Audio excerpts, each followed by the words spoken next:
여러분 인생을 살아갈 때 또 직장에서 일을 할 때 우리가 수많은 말을 듣게 되죠.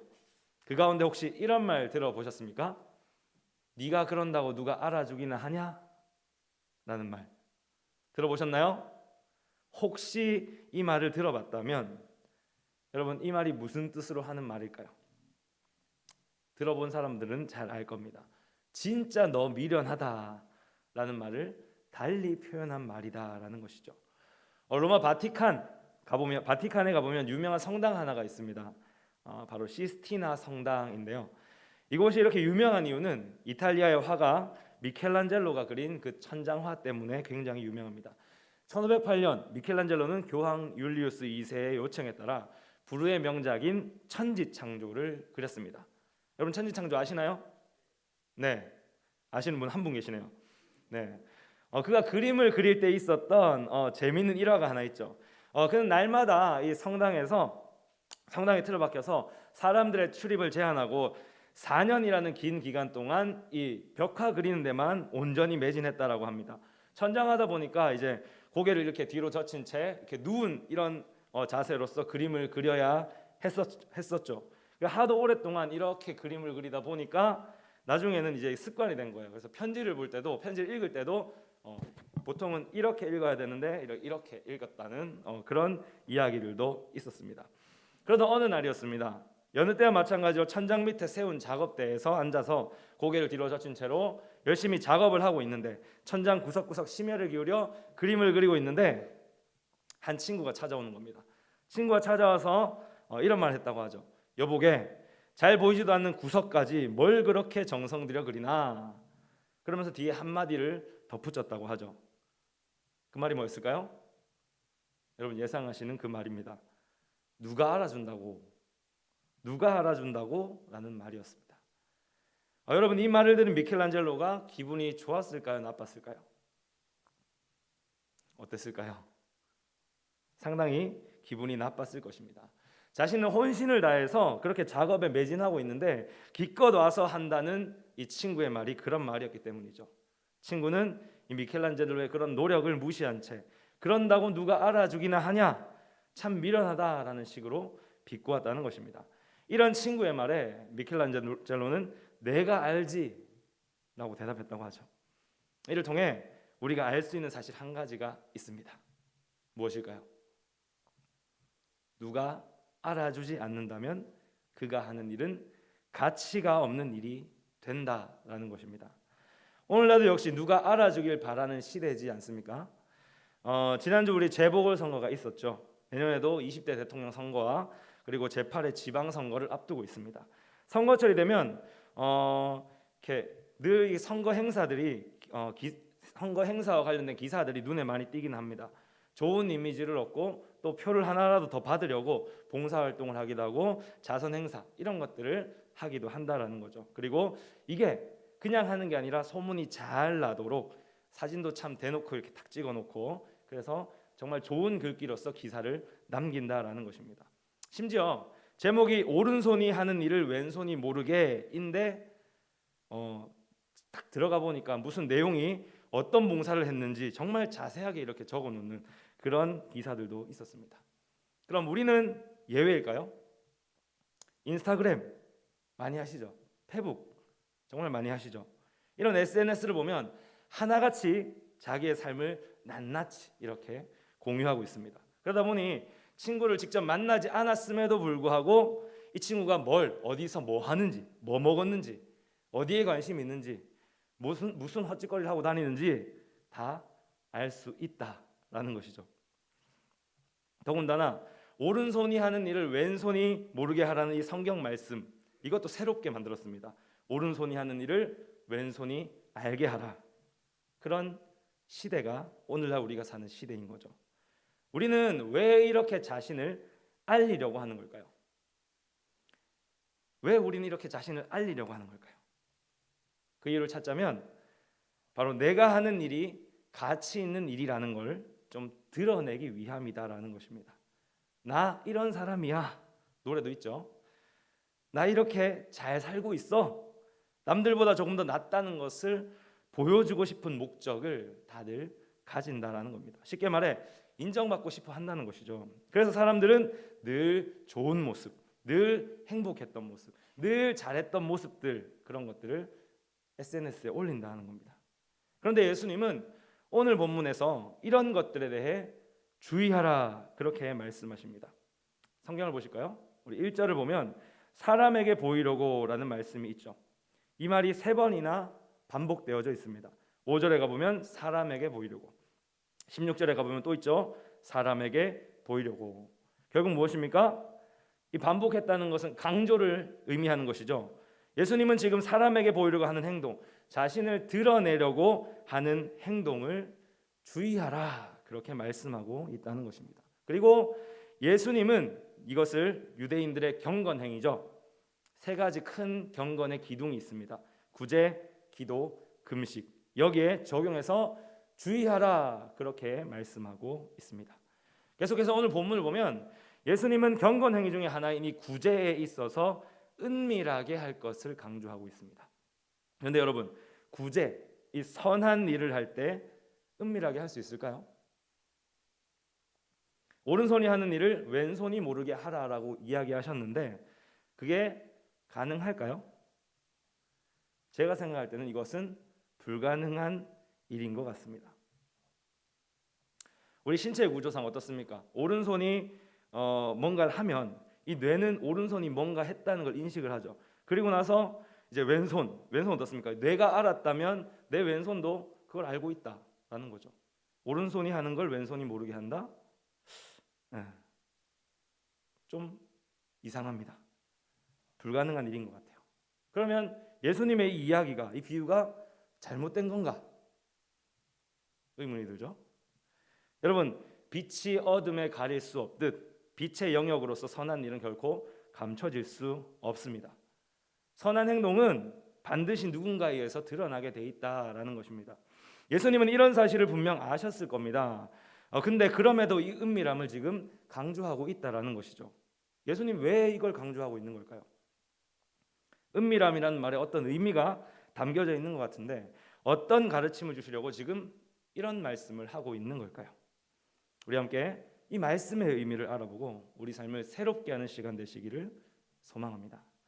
먼저 구제함을 은밀하게 하라는 말씀은 어떤 의미인가? 우리 한번 따라해 봅시다. 인정받고자 하는 태도를 경계하라. 네, 식사 안 하셨어요? 목소리가 너무 작네요. 자, 왜 인정받으려 했다라고 단정지어서 이야기하는 걸까? 모름지기 우리는 우리의 말이나 행동에는 이 의도라는 게 담겨져 있습니다. 의도는 무엇을 이루고자 하는 계획, 생각, 이런 것들을 말하죠. 예를 들어서 제가 설교할 때 여러분들에게 믿으시기 바랍니다라고 말했다면 이것은 곧 청중들에게 아멘이라는, 이게 아멘이라 화답해 줄 것을 제가 기대하고 한 행동이다. 그런 의도가 여기에 담겨 있다라는 것이죠. 물론 샬롬에서는 이 의도가 종종 아주 자주 빗나가기도 하긴 합니다. 제가 방금 말했던 것처럼 제가 이 말을 한 것도 이제 앞으로는 아멘 좀 하세요 라는 의도를 담아서 얘기한 거다 라는 거 여러분 아시면 좋겠습니다. 네, 앞으로 더 뜨겁게 말씀에 다가갈 수 있길 소망합니다. 자, 이렇듯 사람에게 보이려고 하는 이 행동은 반드시 의도를 가진다라는 겁니다. 그럼 신약 시대의 유대인들은 어떤 의도를 가지고 이 구제를 했느냐? 바로 다른 사람에게 인정을 받고자 이 구제를 실천했다라는 것입니다. 우리 1절 상반절과 2절 상반절 말씀을 각각 연결해서 읽어보겠습니다. 먼저 1절입니다. 시작. 사람에게 보이려고 그들 앞에서 너희 의를 행하지 않도록 주의하라. 2절입니다. 그러므로 구제할 때에 외식하는 자가 사람에게서 영광을 받으려고 회당과 거리에서 하는 것 같이 너희 앞에 나팔을 불지 말라. 아멘. 여기서 의는 하나님의 뜻에 순종하는 행위를 말합니다. 의는 하나님의 뜻에 순종하는 행위. 또 보이려고 한다라는 그 말은 원어의 의미로 다른 사람들 앞에서 연기하다라는 뜻입니다. 곧 다른 사람들에게 보이려는 의도를 가지고 하나님의 뜻에 순종하는 행위는 연기다라는 것이죠. 지금 예수님은 연기하는 것을 주의하라. 그렇게 말씀하고 있는 것입니다. 이 연기하는 행위를 2절에는 한 단어로 뭐라고 표현하고 있습니까? 바로 외식. 헬라어로는 히포크리테스, 위선자라는 뜻입니다. 이 히포크리테스는 유대인들 사이에는 굉장히 부정적인 단어로, 그런 언어로 사용이 되었었습니다. 진짜 모습과 드러난 모습 사이에 모순이 있다라는 걸 의미하는 단어가 바로 이 히포크리테스라는 단어인 거죠. 위선이라는 단어인 것입니다. 범주로 나눠보면 첫 번째 이렇게 나올 수 있습니다. 외식은 동기가 불순한 태도다라는 것이죠. 칭찬을 받으려고 열심히 이렇게 외적인 것을 추구하는 그런 걸 이야기하는 겁니다. 두 번째는 외식은 자기 기만이다. 자기를 기만하는 것이다 라는 겁니다. 이런 사람들은 열심히 하나님을 섬긴다고 착각하는 거죠. 그래서 다른 사람을 이렇게 가르쳐서 이게 맞다라고 가르쳐서 파멸에 이르게 만드는 그런 것을 이야기하는 겁니다. 세 번째 외식은 가르치기만 가르치고 본인이 행하지는 않는 태도, 이것도 외식이다, 위선이다라는 거죠. 바리새인과 서기관들이 그러했다고 합니다. 모세의 자리에 앉아서 사람들의 행위를 재판하고 율법을 순종할 것을 가르치는데 본인들은 잘 실행하지 않는 그런 일들이 있었다고 하죠. 이렇게 봤을 때 이 외식하는 자의 의도가 무엇입니까? 그 의도를 지금 어디에 두고 있습니까? 자신이 이만큼 가치 있는 사람이라는 걸 입증하는 것, 과시하는 것에 그 목적을 두고 있다라는 겁니다. 여러분, 구제란 가난한 자들이나 어려움에 처한 이웃을 돕는 자선 행위를 말하죠. 고통이나 재난을 당한 사람들의 처지를 불쌍히 여겨서 구체적으로 도움을 주는 행위였습니다. 유대 전통에서는 613개의 조항으로 된 이 의무적인 금지 명령과 계명이 있었고요. 그리고 그 외에도 장로들의 유전 이런 것들을 통해서 자발적 경건 행위가 권장되었습니다. 그 자발적 경건 행위가 뭐냐? 가난한 자와 살아있는 자들에게 제공하는 구제, 그리고 죽은 자들에게 적용되는 사랑, 이렇게 두 가지로 구분되어 있을 만큼 유대교에서 이 경건은, 구제는 핵심적이었다라는 것입니다. 구약의 신명기에 보면 또 어떻습니까? 구제의 구체적인 방법까지 상세하게 설명이 되어 있습니다. 가난한 형제에게 마음을 완악하게 하지 말아야 된다. 인색하지 말아야 된다. 상대방이 필요한 대로 쓸 것을 넉넉히 구워줄 수 있어야 된다. 궁핍한 형제를 악한 눈으로 보지 말아야 된다. 이뿐만 아니라 인색하게 굴어서 형제의 마음을 실족하게 했다면 그것이 죄가 된다고까지 그렇게 얘기하고 있습니다. 이외에도 구제를 위해서 제도적인 방안 같은 것도 많이 마련되어 있었던 때입니다. 가난한 이들이 남의 밭 사이로 지나가면서 곡식을 주워 먹도록 그렇게 허용을 했고요. 추수 후에 밭에 남은 곡식을 그대로 뒀습니다. 그래서 가난한 사람들의 양식이 되었다라는 것이에요. 룻이 이삭을 줍는 것처럼 그런 양식이 되기도 했었습니다. 또 매 3년 끝에 내는 11조를 구제비로 충당을 했습니다. 그래서 경작지와 포도원, 감람원 등은 7년마다 묵혀뒀던 그런 것들을 풀면서 가난한 자들을 구제했다라는 것이죠. 그렇게 하도록 명령되어 있었다라는 겁니다. 그런데 이 참 좋은 전통이죠. 이 좋은 전통이 세월이 흐르다 보니까 점차 형식화되고 습관화가 되었다라는 겁니다. 그리고 신약 시대에 이르러서는 가장 경건해야 할 모습인 이 구제가 매우 외식적으로 흘러갔다라는 거죠. 이에 예수님은 천국 시민의 마땅한 도리로서 은밀한 구제, 외식하지 않는 구제를 명하신 것이었습니다. 예수님의 명령, 이걸 또 다시 한 번 더 두 가지로 나눠볼 수가 있습니다. 첫 번째, 우리 본문에 있는 글입니다. 첫 번째, 나팔을 불지 말라라는 것이죠. 나팔을 불지 말라. 이것은 박수갈채를 받기 위해서 회당과 거리에서 연기하는 위선자들과 같이 그런 말에서 이어지는 내용입니다. 박수갈채를 받기 위해 회당과 거리에서 연기하는 위선자들과 같이 나팔을 불지 말라. 다시 말해, 나팔을 부는 행위 자체가 곧 이 연기하는 자들이 하는 행동이다라는 것이죠. 또 성경 문학적으로 이 나팔을 분다라고 이야기하는 것은 자화자찬하다, 자기 자랑을 늘어놓다, 남에게 자신의 선행과 공로를 드러내놓고 자랑하다, 이런 뜻을 가지고 있습니다. 간단히 말하면 자신을 주목하게 하는 행동을 하지 말라라는 것이죠. 당시 보통 구제는 회당에서 이렇게 공적으로 선포됐었습니다. 그러다 보니까 회당에서는 이렇게 구제받는 일이 당연한 일이었어요. 근데 이제 회당 밖에 있는 사람들이, 거리에 있는 사람들은 이 구제를 받지 못하는 상황이 또 있을 수 있었다는 거죠. 근데 이런 사람들에게 이제 자기가 드러내기를 좋아하는, 자신을 드러내기를 좋아하는 사람들은 접근했던 겁니다. 접근해서 그 구제를 실천했던 거죠. 그리고 이렇게 실천했던 행동들은 상당한 반응을 이끌어내었다. 열렬한 반응을 이끌어내었다라는 것입니다. 이들의 행동, 행위적으로는 굉장히 바르죠.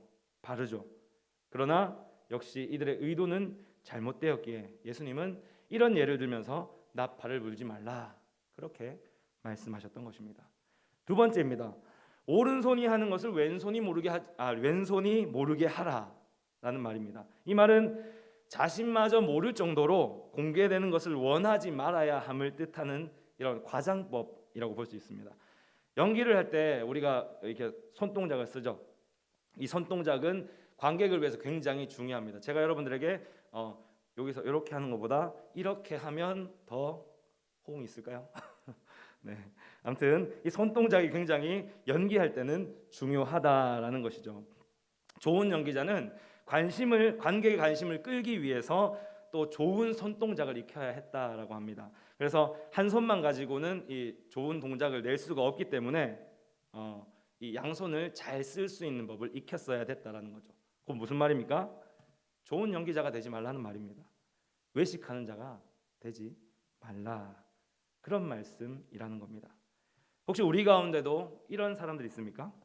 누군가에게 인정받기 위해서 나 이런 사람이야, 나 하나님께 이 정도 하는 사람이야, 그러면서 자신을 드러내는 사람. 이 시간 스스로를 한번 돌아볼 수 있기를 바랍니다. 그리고 타인에게 인정받고자 연기하는 자의 모습, 그런 모습을 버리고 예수님이 제시하는 바른 경건의 태도를 가지시기 바랍니다. 그것이 예수님의 참 제자가 되는 줄 믿습니다. 아멘이 안 나오네요.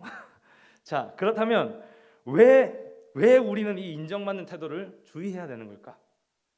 아마 인정받고자 하는 욕구가 강한 그런 사람들이 분명히 있겠죠. 이런 사람들은 여기에 반론할 겁니다.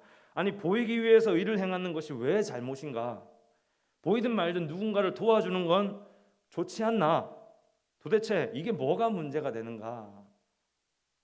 이런 의문을 품을 수 있다는 거죠. 그런데 우리가 외식하지 말아야 할 진짜 중요한 이유가 있습니다. 우리 다시 한번 따라해 볼까요? 외식은 하나님의 자리를 차지하려는 시도다. 다시 한번 더. 외식은 하나님의 자리를 차지하려는 시도다. 여러분, 오늘 이 경건에 대한 말씀은 모두 종교적인 관점 아래에서 봐야 한다는 사실입니다. 예전에 팔복을 제가 이야기할 때 하나님과 인간 사이의 수직적 관계를 이야기했었고요, 인간과 인간 사이의 수평적인 관계를 이야기했었습니다. 그리고 이런 것이 앞서 우리가 살펴봤던 거죠. 더 나은 의, 바리새인과 서기관들보다 더 나은 의, 거기에 대한 예가 6가지 있었죠. 이건 모두 수평적인 것들과의 관계에 대한 이야기입니다. 인간 대 인간으로서 행해야 될 일에 대한 이야기고요, 오늘부터 이어지는 이 3가지죠. 구제, 기도, 금식, 여기에 대한 교훈은 모두 하나님과 인간 사이의 수직적인 관계 속에서 주어지는 가르침이다라는 겁니다. 그렇게 봤을 때 예수님이 주의하라는 이유는 너무나 분명하죠.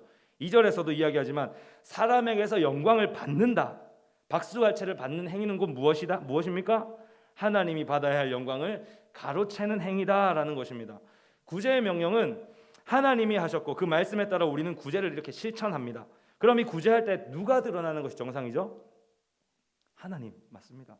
하나님이 드러나는 것이 정상이다라는 겁니다. 그런데 그 자리에 지금 누가 드러나고 있습니까?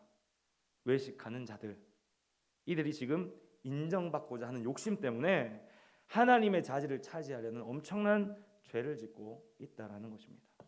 하나님의 자리, 혹시 여러분들도 탐내고 있지는 않으신가요? 만약 그렇다면 당장 내려놓으시기 바랍니다. 성경 역사에서 하나님의 자리를 탐낸 인류에게 무엇이 주어졌을까요?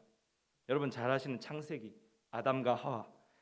뱀은 하와에게 선악을 알게 하는 나무의 열매를 이렇게 보여주면서 이걸 먹으면 하나님과 같이 될 거야 라고 유혹을 했습니다. 그녀는 그 말을 듣고 마음 한켠에 하나님처럼 되는 것을 상상했겠죠. 욕심이 생겨났을 겁니다. 그리고 그 열매를 먹었죠. 먹음으로 자기가 했던 생각을 실행에 옮겼다라는 것입니다. 동상 중앙에 있는 그 선악을 알게 하는 나무는 하나님과 인간 사이의 경계선이었습니다. 조물주와 피조물 사이의 경계선이었어요. 근데 그거를 무너뜨린 것, 그건 뭡니까? 하나님의 자리를 차지하려는 시도였다라는 것입니다. 죄를 범하고 난 인류에게 무엇이 내려졌죠? 에덴 동산에서 쫓겨났습니다. 동시에 남자에게는 일하는 고통을 주셨고요, 여자에게는 출산의 고통이라는 징계를 내리셨습니다. 또한 하나님과의 단절이라는 그런 영적 죽음을 맞이할 수밖에 없었다라는 것입니다. 또 한 가지 예가 있죠. 창세기 11장의 바벨탑 사건 어떻습니까? 그들은 서로 의논하기를 탑 꼭대기를 하늘에 닿게 하여 우리의 이름을 내고 온 지면에 흩어짐을 면하자, 그렇게 토론합니다. 여기서 하늘에 닿자라는, 우리 이름을 내자라는 이런 말들은 모두 하나님을 대적하겠다는 오만함의 표현이죠. 모두 하나님의 자리를 차지하려는 시도였다라는 겁니다. 이들로 인해서 인류의 언어는 복잡해졌습니다. 혼잡해졌어요. 그리고 온 인류는 사방에 사면에 흩어지게 되었다. 어떻습니까? 하나님이 분명히 막으셨다라는 걸 알 수가 있습니다. 참 재밌는 게 뭘까요? 역사적으로 이 바벨탑을 재건하려는 시도들이 참 많았습니다. 그런데 본문이 아니죠. 그런데 이런 시도를 참 많았는데 그 시도를 할 때마다 계속해서 어떻게 됐을까요? 실패하고 또 실패하고 완성을 했습니다. 완성을 했는데 금방 무너지고, 그러면서 지금은 일부 터와 계단의 흔적만 남았다라고 이야기를 하죠. 하나님의 막으심이 보이십니까? 이처럼 하나님의 자리를 탐낸 자들에게는 모두 심판이 주어졌습니다. 그리고 오늘 본문에서 예수님이 또 이같이 말씀하시죠. 우리 1절과 2절 하반절입니다. 상반절 아까 읽었고요. 하반절 말씀을 같이 읽어봅시다. 1절입니다. 시작. 그리하지 아니하면 하늘에 계신 너희 아버지께 상을 받지 못하느니라. 2절입니다. 시작. 진실로 너희에게 이르노니 그들은 자기 상을 이미 받았느니라. 아멘. 예수님이 지금 뭐라고 말씀하고 있습니까? 그리하지 아니하면 상을 받지 못한다. 그들은 자기 상을 이미 받았기 때문이다. 그렇게 지금 이야기하고 있습니다. 1절에서 상은 하늘의 상급을 이야기하는 거죠. 현재적인 것이 아니라 미래적인 상을 이야기하는 겁니다. 반면에 2절에서 말하는 그 상은 이 땅의 것을 이야기하는 거죠. 그럼 뭡니까? 이미 누릴 것 다 누렸기 때문에 그들에게 하늘 상급은 없을 수 있다라는 말이 됩니다. 또 하나님의 자리를 차지하려는 시도는 하나님에 대한 반역이라고 볼 수 있죠. 사탄이나 하는 짓이라는 말입니다. 곧 그런 자들에게 상을 받지 못함을 말한다는 것, 어쩌면 너무나 당연한 결과다라는 것이죠. 그렇게 우리는 이런 외식, 하나님의 자리를 차지하려는 모든 시도를 제거해야 하는 것입니다. 자, 그럼 이제 우리 어떻게 할까? 어떻게 할까요? 오른손이 하는 일을 왼손이 모르게 할 수 없듯이 우리가 구제를 할 때 어쩔 수 없이 드러나는 상황이 있지 않습니까? 그때 우리 어떻게 해야 될까요? 우리 마지막입니다. 한번 따라해 봅시다. 은밀함 중에 보시는 하나님을 신뢰하라. 우리 마지막 4절을 한 번 더 읽어보겠습니다. 4절입니다. 시작. 내 구제함을 은밀하게 하라. 은밀한 중에 보시는 너희 아버지께서 갚으시리라. 아멘. 자, 여기서도 우리의 의도가 중요합니다. 사람들에게 인정을 얻기 위한 그런 시도인지, 그런 의도를 가진 것인지 우리 마음속에 자문해봐야 한다라는 것이죠. 특별히 은밀함 중에 보시는 하나님을 신뢰할 필요가 있습니다. 앞서 하나님의 자리를 차지하려는 그런 시도들을 우리가 이야기를 나눴죠. 그 시도들을 보면 그들은 모두 하나님을 신뢰하지 못한다는 공통점을 가지고 있습니다. 하나님을 신뢰하지 못한다는 공통점. 하나님을 신뢰하지 못하니까 하나님처럼 되기를 꿈꿨다라는 겁니다. 하늘에 닿기까지 자기 이름을 세우고 그 탑을 쌓았다라는 거죠. 이들이 하나님을 온전히 신뢰했다면 어떻겠습니까? 그가 우리의 부족함을 채우시고 도우시고 살핀다는 그 사실에 만족했을 거라는 말입니다. 하나님처럼 된다라는 그 유혹에 생각 자체를 하지 않았을 것이란 말입니다. 신뢰했다면 자신을 드러내고 높이는 일 없었을 거라는 말이죠. 저도 그렇고 여러분들도 그렇듯 모든 사람은 이 욕심이라는 게 있죠. 욕심을 채우기 전까지 계속해서 이 빈 것, 공허함을 채우기 위해서 애를 쓴다라는 겁니다. 근데 하나님이 채우시지 않는다고 느껴질 때 어떻습니까? 이것은 더욱더 강하게 우리에게 다가온다는 것이죠. 이런 우리에게 뭐가 필요하겠습니까? 은밀함 중에 보시는 하나님이 우리를 늘 지켜보고 계신다는 그 사실을 기억해야 하는 줄 믿습니다. 또 우리가 하는 모든 헌신을 모두 갚아주실 것이라는 그 사실을 믿고 기다릴 줄 알아야 된다는 거죠. 우리를 드러내기 위한 시도, 그것을 내려놓고 오롯이 하나님의 영광만을 나타내기 위해 애를 쓸 수 있어야 한다는 겁니다. 앞서 이야기한 것처럼 내가 드러난 상황이 온다면 특별히 우리는 참 감사하죠. 말을 할 줄 아는 사람들입니다. 어려운 내 세계에 구제를 하면서 이렇게 얘기하는 거죠. 기도해봤더니 하나님이 이런 마음을 주시더라. 여기서 여러분 의도는 이 말을 거짓말로 연기하는 게 아니라 진짜 내가 기도해봤더니 그런 마음을 주시더라라는 그런 의도를 가지고 이렇게 얘기를 해야 된다는 겁니다. 우리가 이렇게 말을 했다. 그리고 이 말을 했다면 우리는 나를 드러낸 것이 아닐 수 있습니다. 하나님을 드러낸 것이라고 볼 수 있다라는 거죠. 도움받는 이들은 이렇게 도움을 받으면서 얘기를 들으면 이렇게 생각할 겁니다. 도대체 네가 믿는 그 하나님이 뭐길래 그런 마음을 주냐라고 생각할 수 있는 거죠. 만약 이 생각으로부터 상대방의 이 생각이 들었다면, 혹은 그렇게 생각이 들어서 감사하게 되었다면, 그렇다면 이것은 곧 하나님을 드러내는 행위가 될 수 있다라는 것이죠. 여기서 핵심이 뭡니까? 나를 내려놓는 것입니다. 내가 도와주면서 사실은 내가 도와준 사람에게 감사하다는 말 내가 받기를 원하는 게 당연한 거죠. 그렇지만 그게 아니라 그거 아니다. 내가 하나님께 기도했더니 하나님 이런 마음 주셔서 하신 것이다. 이 한마디가 하나님께 영광을 돌릴 수 있다라는 것입니다. 그래서 나를 내려놓음이 중요하다라는 거죠. 우리가 어떻게 내려놓을 수 있습니까? 하나님을 신뢰하기 때문에 내려놓을 수 있다라는 겁니다. 또 교회 생활을 하다 보면 이런 불만 여러분 들어보셨죠? 교회에서 이런 일을 했다, 저런 일을 했다라는 광고, 분명히 은밀하게 하라고 이야기했는데 왜 자꾸 이걸 드러내놓고 교회에서 광고를 하는 것인가? 이런 생각 해보셨죠? 네. 이건 지금 예수님의 말씀을 위반하는 일이 아닌가? 이런 생각. 여러분, 교회 광고, 이 광고는 어떤 의도를 담고 있을까요? 우리 교회는 이런 교회야. 그럼 뽐내기 위한 의도를 담고 있을까요? 네. 교회의 광고는 공적으로 행한 일에 대한 알림입니다. 만약에 우리가 다 같이 모여서 구제를 위한 목적 헌금을 했다라고 생각해 보십시오. 그러면 그 헌금에 대한 사용처, 우리가 이렇게 썼습니다, 우리가 이런 일을 했습니다라고 알리는 건 뭡니까? 당연한 거라는 거죠. 성도의 알 권리가 있다라는 겁니다. 그래서 광고하는 건 당연한 겁니다. 그리고 이걸 생각할 때는 교제 측면으로 생각해야 된다는 겁니다. 우리가 그리스도로 한 몸 된 지체들이죠. 광고도 역시나 그런 측면에서 함께 공유해야 될 그런 내용이라는 겁니다. 또 한 가지 의문이 있습니다. 교회 밖에 교회 이름으로 구제를 하게 되는 그런 상황. 그럼 이렇게 생각하죠. 그렇게 구제를 하면, 교회 이름으로 구제를 하면 교회 이름이 드러나는 게 아니야? 이런 생각을 하는 사람들이 있다는 겁니다. 은밀하게 해야 된다 그랬는데 왜 교회 이름을 드러내냐라는 거죠. 교회가 교회 이름을 드러낸다고 막 뭐라는 사람들이 있습니다. 그럼 이런 건 어떻게 이해하면 좋을까요?